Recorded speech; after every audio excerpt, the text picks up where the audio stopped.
So there's an ancient Chinese philosophy that has to do with conflict that instead of fighting the tiger, you wait for two tigers to fight each other and you watch them fight until one tiger kills the other. And then when the tiger is weak and is exhausted, that's when man goes in and kills the tiger and brings the food home. And that philosophy, if we're looking at China as a collective and a monolithic community, that's applied to a lot of their foreign policy and domestic policy. It's a very passive aggressive, utilitarian way to approach engaging with conflict honestly. And since the 1990s, they have self-proclaimed infiltrated levels of the U.S. government. And if you look at what we're dealing with from a global perspective, in an abstract sense, that philosophy is extremely applicable, and it parallels the division that we're experiencing within our own country. And if, for those who don't think that there is any sort of purposeful psychological and biological and technocratic manipulation, you're woefully mistaken, because this is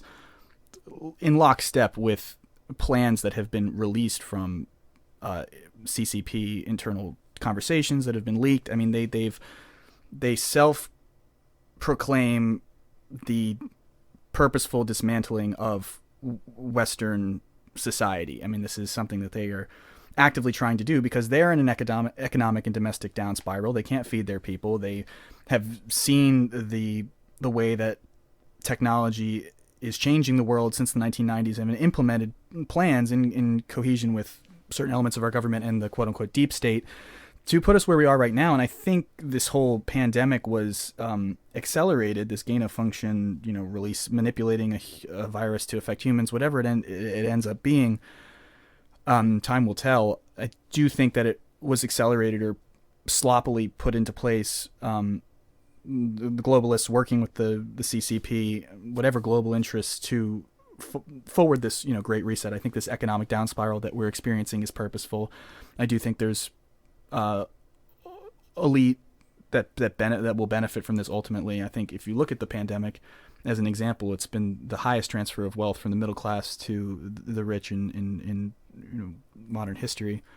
And it is all coordinated and directly benefits the Chinese government. And if you look at the entertainment industry, it's the clearest example of bowing to the will of the CCP. Disney literally thanking the district and region in China where they're harvesting the organs of Uyghur Muslims and have concentration camps set up. I mean, they filmed Mulan in that same region, and Disney thanked the government officials of that region.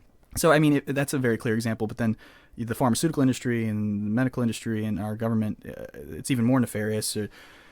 The division between the home is benefiting the Chinese. If you can divide, if we can dehumanize kids, if adults, dehumanize children and then dehumanize the elderly, and everybody's dehumanizing each other, and we create a conflict that pits the young against the elderly and divides the apprentice from the master and eliminates the necessity of wisdom and makes and eviscerates of individual sovereignty and says the collective is priority at all times, and to the degree that we're destroying any sort of familial value or where we're stronger as a bundle of sticks. They want to divide us and make us separate sticks that they can just break and snap. And we are if we do end up escalating into some sort of civil war. I mean, we're already in a cold civil war. If it becomes a hot civil war where this division is no longer tenable, it's extremely beneficial for the global elites, for the Chinese government, for whatever plans that these people have in place. Whether it's just to perpetuate human trafficking and pedophilia, who knows what, it may be a very banal goal. If it's depopulation, whatever it is, it's directly in correlation with the plans of the Chinese government. I mean, are the big tech companies, Google and Facebook, don't work with the U.S. military anymore because of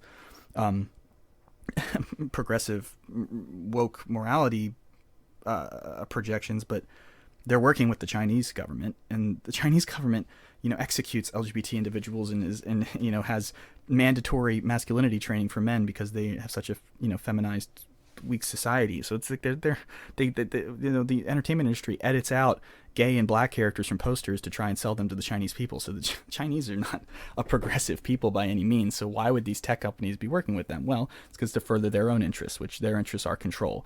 And if information is power, and everybody realized that, wow, in the information age, it's also the age of power, and the easiest way to disseminate and control people, disseminate information and control people in that way, and just perpetuate these cult-like systems. I think a lot of people saw how algorithmically viable these patterns could be in the coming age, and this is the next space race, the next arms race. It's psychological and biological, and they have, because of the Trump era, you had the conditions that were in the pre-Trump era that caused the Trump era, which was a reaction to the globalists' initiative and to the implicit damage that the Obama administration was doing that was not being discussed by the mainstream media. You have this Trump area that resurged out of that, and now that terrified the elites in the deep state and the CCP so much that now they're doubling down, and they pulled this COVID pandemic lever, I think, a little sloppily, and now they're hastily trying to put the pieces back together. But this economic down spiral and these vaccine mandates, it's purposeful because there are therapeutics. I mean, there was I think the company is Merck. They developed a COVID pill that was discussed. I think there's a lot of journalists and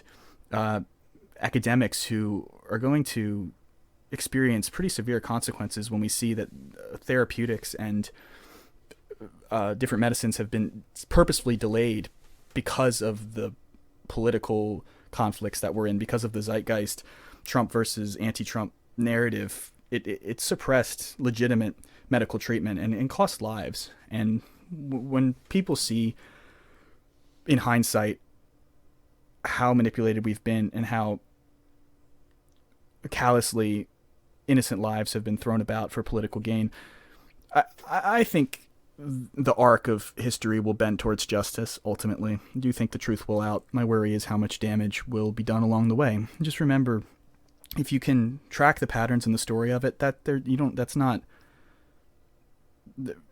means something. If your intuition is saying this doesn't make sense, listen to that. You listen to your gut, listen to the implicit. Use your implicit memory, not necessarily your studious explicit memory that you have to use, a catalog of information. You don't need, just trust your instincts when you're looking at the narratives that are being fed to you, because if you swallow them without thinking, you're going to further the brainwashing, and it's much easier to wire someone's brain than it is to rewire someone's brain. So it's easier to brainwash someone than it is to unbrainwash someone, essentially. And the Gulag Archipelago, or I forget how to say that, the book's title, but it was a book that was very influential in the 20th century and discussed how people didn't wake up until they were literally in the Gulag having their teeth kicked in. So that's my fear, is that people love their slavery and continuing to be fed more reasons to love their slavery, and then at a certain point, the definitions of their slavery will no longer meet their desires, and then there will be a split. But at that point, it might be too late. So just keep the conversation going.